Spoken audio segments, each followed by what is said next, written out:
The Fierce and the Dead are releasing their second studio album on the 4th of November this year, and I'm speaking with most of the band members now. Hi guys, just if you could, introduce yourselves one at a time and give us a little info on your musical backgrounds. My name's Matt Simmons. I do this band and I do solo acoustic guitar stuff as well, so I do sort of two things and various other projects and just anything to keep things going. And Steve? You're right there, I'm Steve Cleaton. I play the other guitar in the band, and I just play in this band. My name's Kev Feasy. I play bass in this band, and I play in several other projects and bits and bobs as well. So if you wouldn't mind, give us a bit of a background on how the Fierce and the Dead came about, and how would you describe your style of music? It's actually interesting how it all came about, because we all live in London, but we all grew up in a town about 100 miles north of London in the UK. And I ran a recording studio, and Matt, doing his solo stuff, decided for one of his albums to do an improvised piece. And he got myself to play bass on it and Stuart, our drummer, to play drums on it. And originally it was going to be something that we were just going to improvise and then edit down, just electric guitar, bass and drums. And when we came to mix it, we actually kept everything that was there as almost one continuous take. And that turned into what became our first release, which was part one. It was about 19 minutes long. And then from there, we kind of thought, well, this is fun. Let's do an album like this and see where it goes. So with kind of minimal preparation, we just went into the studio and did a lot of improvisation and a lot of just sort of, arranging stuff in the studio. We gave it a name, The Fierce and the Dead, a name that Matt had been toying around with for years. And then over the course of all this, we realized that we needed another guitarist, because it wasn't physically possible to play a lot of the stuff that we'd recorded with just one guitar. And then Steve came on board. Steve's also from way back when. So, yeah, and then it's just kind of evolved from that. So it went from being very kind of improvised stuff, and then it's turned into, us all writing together in our rehearsal room. As to what we sound like, I don't know. Steve, you're good at this kind of thing.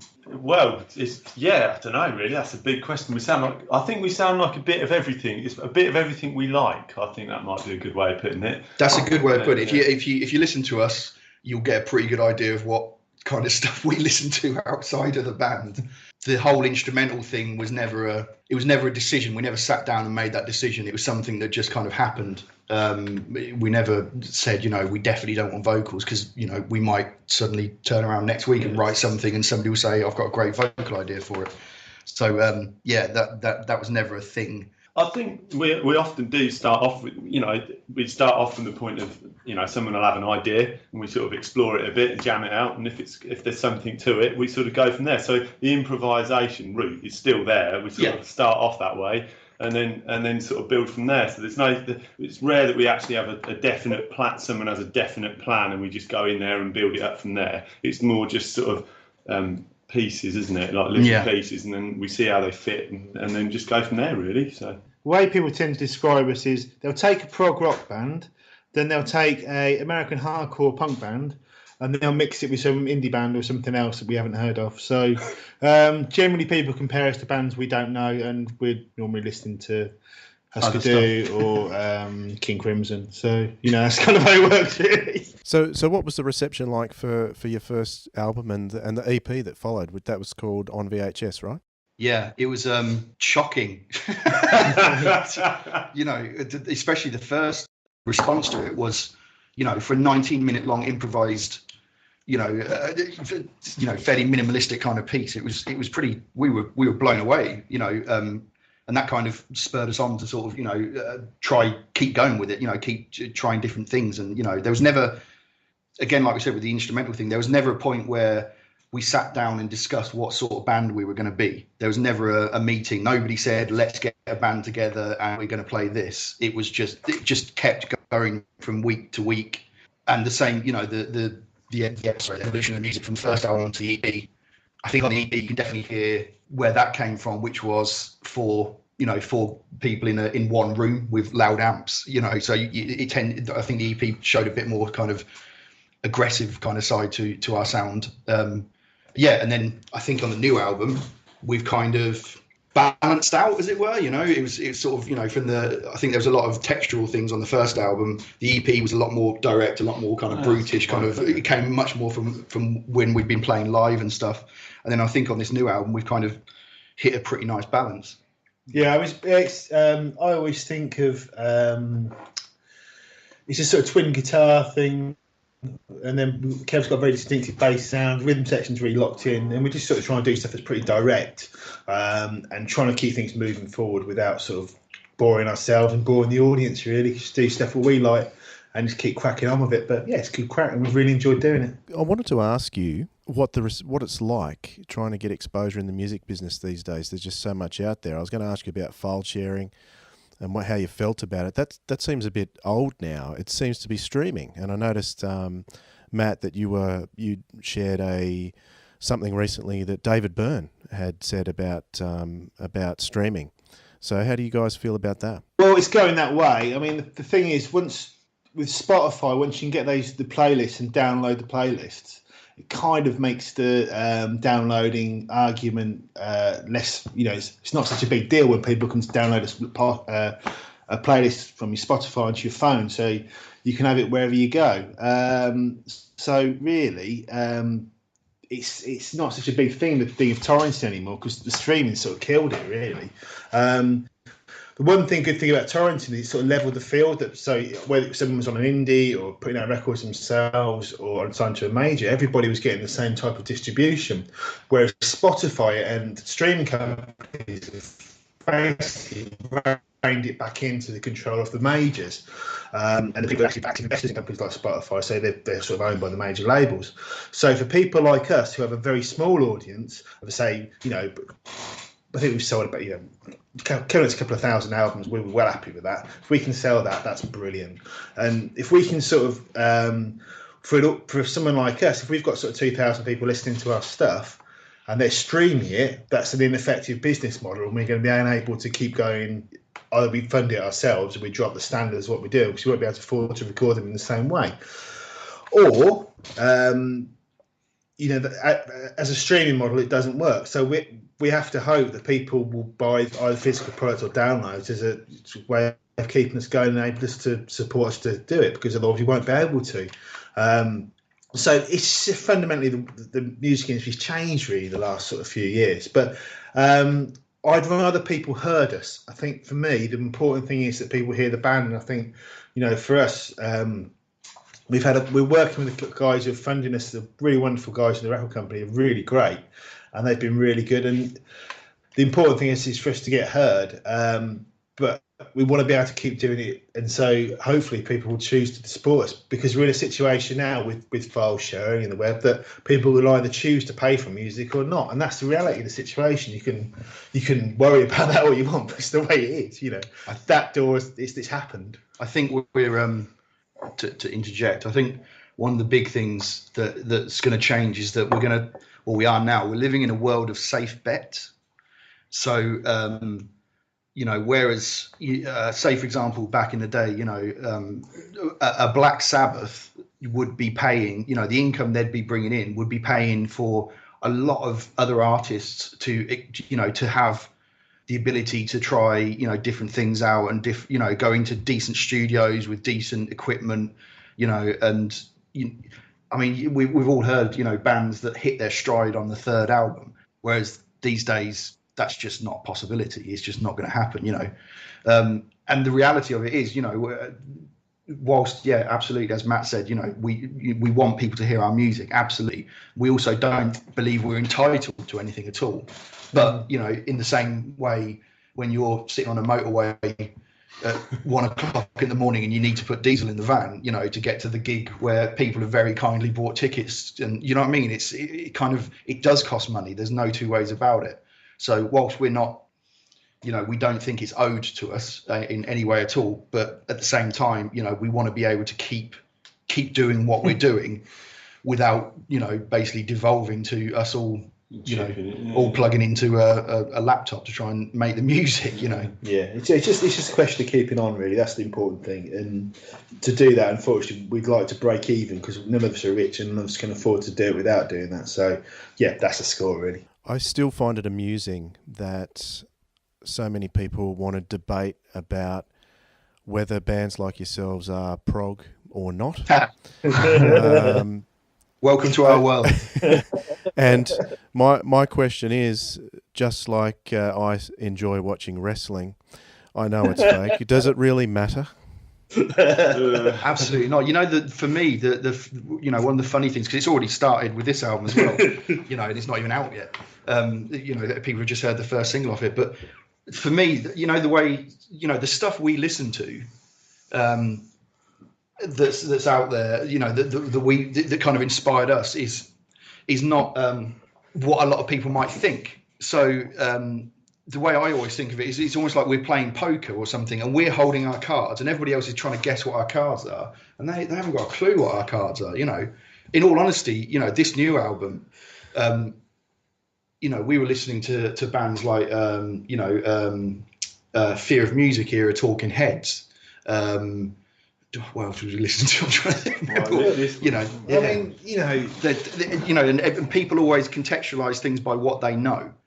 So, this is what Matt was saying earlier. We've very often been told that we sound like bands that we've never even heard of. And I know that's going to continue and stuff, but it doesn't really matter what it is. It's just if King Crimson had come out in 1973 and done stuff that sounded like Django Reinhardt, would that have been progressive within the context of what they're doing? And it's not progressive to make records that sound like they're made in the 1970s. And there's so much you can do, and there's a lot of things you can do that are really interesting in music at the moment. I'm not saying we're cutting edge or anything, but I'm saying we're having a crack at doing something that makes us happy, and that's all you can really do. And I think if you're, the thing with prog's a very funny thing, and there's some wonderful bands doing like real classic prog stuff that references the 70s stuff, and I think that's brilliant. But it's just that's just something different to what we're doing, and I think there's room for everybody within that scene. Whether people would, my concern is we're not fit for purpose, because people go, instrumental rock, I'll be like Dream Theater. It's like, no, it's not like that at all, And it's more of a case with the prog label. It's more of a case, well, I'm fine with people calling us that, doesn't bother me at all. But it's more of a case of if someone comes into it and expects, Alan Holdsworth or that sort of level of playing, or those Dream Theater guys, or that, which is great players and that, but it's something different to what we do, they might come away somewhat disappointed. So it's a case of I wouldn't want to sort of people to come in and go, oh, what's this? You know what I mean? So because it's just not, that's not what it is. We're trying to do stuff with chords and rhythms that's a different thing. And if someone's this is the end of Frame by King Crimson and things like that, and that's that's exciting to us. Whereas it's coming at a slightly different angle, really. Bands like Television and things like that, where it's sort of twin guitar things, it's kind of a rock thing, but it's coming at a slightly different angle, really. I think in a funny way with the 70s stuff, there was almost like where prog split in two, where there was this thing where you had bands like Yes and that, and then you had bands like the Mad Vision Orchestra and King Crimson, and they were going in different directions. I'm not sure whether they should have been termed the same thing, because what they were doing was fundamentally different, really. So it's a funny old thing, but I'm just happy if anyone's listening to us, to be honest. So you've touched on it a little bit there, but so many different styles in the new album, as opposed to the so much more to me than the first two releases that I heard. Obviously, personally, I'm a huge King Crimson fan, so I tap into all those influences. But who else should I be listening out for? Well, as we just Talking Heads, Television, Sonic Youth. I think we talked about this before, Dwayne. The Fripp Exposure album. Yeah. I love that one. That's there's a lot going on in that one. Where I remember at the time there was an interview with Fripp where he said he would have liked to have been the guitarist in Television.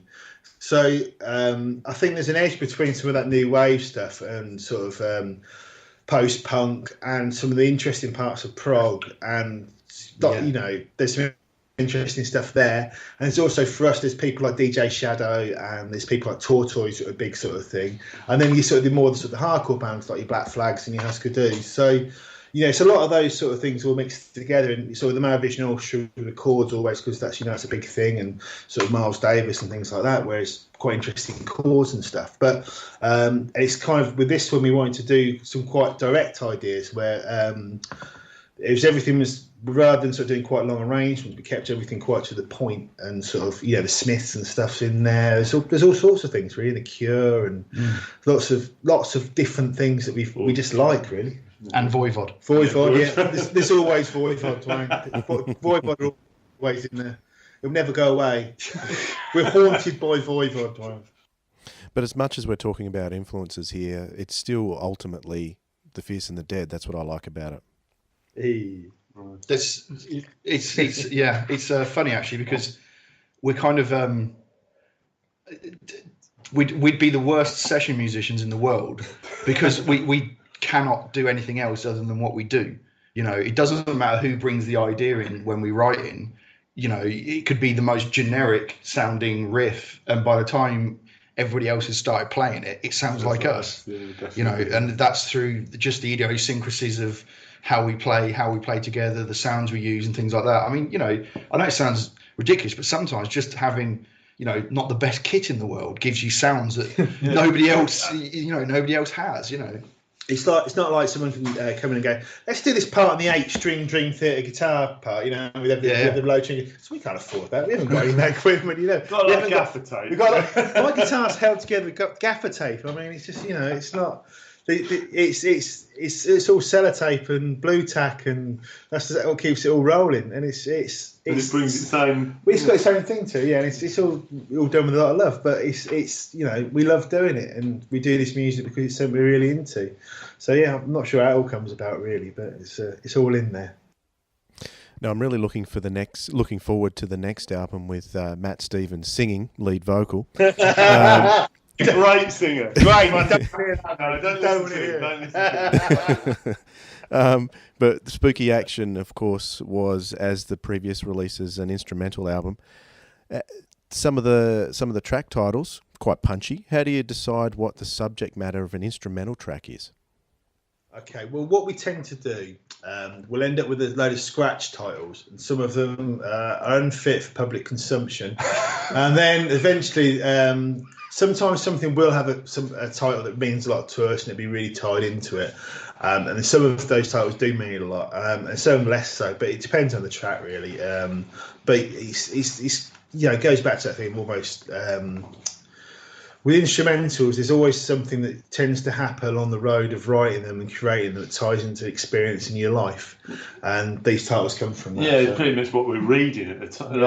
We're quite big into read. We read a lot between us all because that's something to do. And we're massive nerds. Yeah, yeah, that's very true. Actually, very often the conversation in the rehearsal room is about some crazy book that somebody's read, and then out of that will come a phrase or something, and then it's weird. It doesn't even need to be like the entire concept, but just a phrase, and then you start writing with all of a sudden you've got that kind of angle on it, in your own head, and then all of a sudden it becomes its own thing, and it becomes that. It's quite a strange process, really.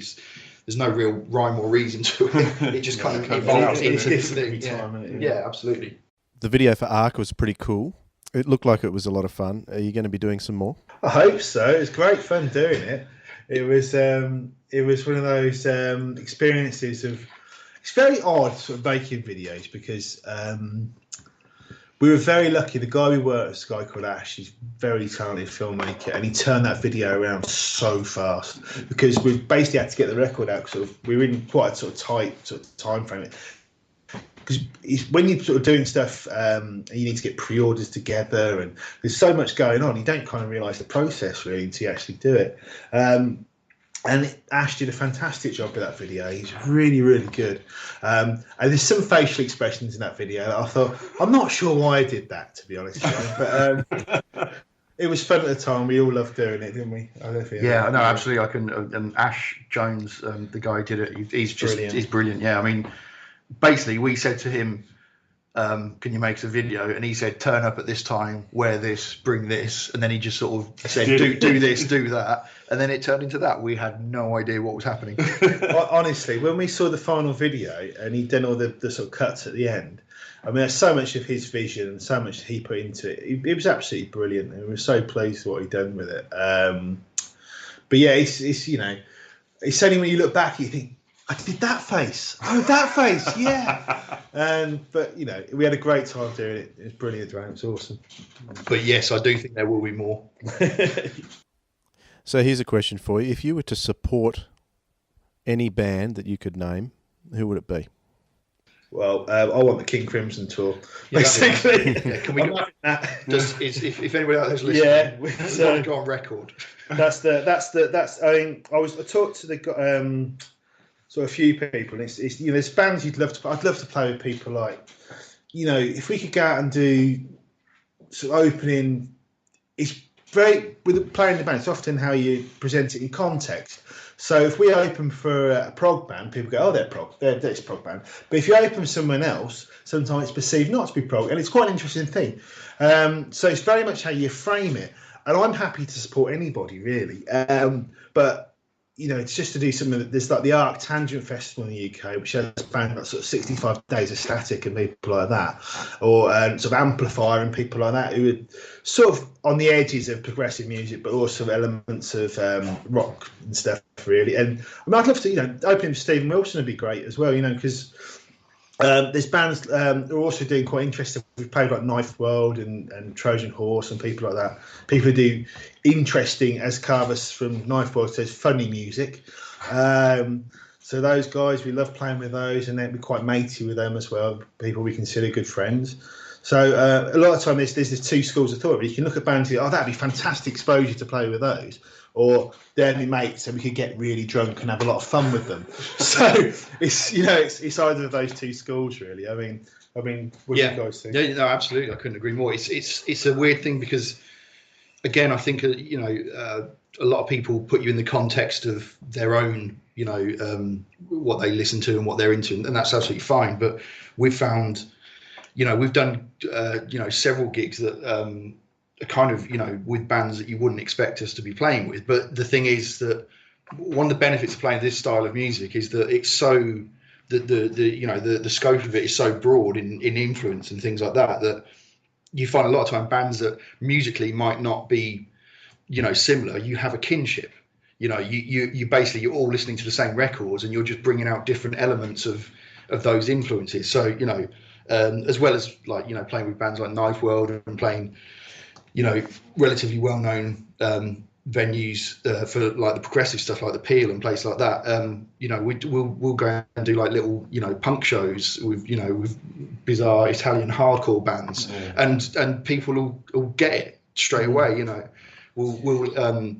we played a little festival, you know, and all the other bands virtually all the other bands were kind of acoustic, you know, and we went on and it was fine. And it's that thing of, you know, it's not always, you've got to, you know, not always think of it as just sort of like what sits next to each other perfectly, you know, musically. Sometimes it's just, you know, are you all on the same wavelength, you know? Yeah, I mean, I think that's so much of it is what the philosophy behind what the bands are into is you know, we can get away with really, because while all your influences might not be exactly the same, if you're broadly on this into the same sort of ideas, it's fine really. So let's spin that question on its head. If you guys were headlining, who would you want to support you? I tell you what, my mate, do you know No Man? You like them, didn't you? No Man. Yeah, my mate Mike, who plays in No Man, he's the guitarist in No Man. Yeah. With Tim and Steve and that. He's got a band called Dark Room, and I was listening to their album, and it's just him and a guy called Ozzy, who's this who does this sort of ambient. It's almost like it's ambient-y sort of stuff, but it's really well done, and they're really good. And I'd love to have them sort of play with us at some point. But I mean, you know, we're more into, we're not being as a headliner or supporter. We're just into playing with people really, and sort of seeing he comes along. And it's like, I think it'd be quite interesting to have perhaps an acoustic sort of thing opening for us, or we'd like to put metal bands or anything really. It'd be really cool to have some sort of really hardcore sort of heavy stuff come on, but it's it just depends who's around really. We'd just like playing. So yeah, I think it's more about the way we always try and think of gigs. If we're able to curate them at all, is just trying to keep the room up. Just trying to keep and again, that some people could interpret that as being you've got to have really loud music, or you've got to have something that people can dance to, or this or that. It doesn't, and it's not always that. We've got a friend, a guy called R.M. Hubbard, who just plays solo acoustic guitar. Some of it's instrumental, some of it's with vocals, and he just sits there and plays acoustic guitar and tells stories. But he can just keep the room there. You know what I mean? It's like it's not a downer. It's not he can just keep that energy there in the room. And so even though it's one guy on the acoustic guitar, we could definitely go and play with him, no problem at all. And the audiences that kind of get into that, I think they understand that it's all coming from the same place, just different aspects of it. Have you guys ever seen or heard Damo Suzuki? Oh yeah. So if you guys love improv, I would definitely try because he goes around the world. He's been to Tassie actually as well, and picked up local musicians here. And oh man, it's absolutely unbelievable. You'd have a ball if you ever hooked up with him. I would love to do that. I mean, obviously, that sort of krautrock sounds a big thing for us. So yeah, no, we'd love that. That'd be amazing. I was going to say, going back to the list of bands we were listening to, you should probably add Can. With those repetitive, definitely. Yeah, it was just that repetitive thing, and it's like those bands as well. A lot of those. I played with what was that one I supported in London? Oh, that krautrock band. Oh yeah, I can't remember their name now. But a lot of that sort of stuff, it sounds so modern now. It just sounds, listen to what Radiohead have been doing recently. And it sounds like, really, they've just sort of taken Can, Noy, and a lot of those sort of guys and gone, I'll have a bit of that, thank you very much. And it's got, it's really got that sound about it because it just sounds so fresh. Well, that's it. It's interesting as well. It's not, they haven't just, I can't remember the Can album that I'm thinking of, but, it's, you listen to it and you hear bands like Radiohead and stuff, and they've not just been influenced by the music, but the sound. It's like you've got the same drum sound. You know what I mean? It's like, and you listen to it, and you're like, this is from when? Agitation Free was the band I played with. They were really good. They were like, they were another one of these sort of 70s German bands. They were incredible. Because I was you go along, you say, prog band, don't really know this stuff. We'll go along. I did the support slot. And it was really busy. It was the Jazz Cafe in London. It was really busy. And they went on. And they were brilliant. They were like, you saw watching this going, I can't believe how good. It wasn't, these guys must be heading, 50s, 60s. They were absolutely storming. And there was the audience there were really excited to see them because they hadn't played since the 70s. There was such a good vibe about the whole thing. And so much of that stuff, I think, because one of the problems with the web is things tend to evolve all at once. Whereas a few years ago, things tend to evolve in isolation. So you get like New York 77, 78, 79. You get krautrock, mid-70s stuff. And everything sort of evolves in little bubbles without as much connection. So you get these really individual, idiosyncratic scenes. So much of that stuff was very, very exciting because it developed on its own and then grew out. So, and that's why it sounds so fresh, because at the time, it was cut off for the world because it wasn't so much of that interconnectedness. So those little scenes are still so exciting and so fresh. So Spooky Action is the new album from The Fierce and the Dead. It's available from fierceandthedead.com for pre-order, and you can also see the video of the first single from that album, which is called Arc, which I recommend you jump over and have a look at. I've been speaking with Matt Stevens, Kev Feasy, and Steve Cleaton. Thanks for speaking with me on The Ears, guys. Thank you so much. I really appreciate it, mate. It's always great to talk to you. Thanks so much.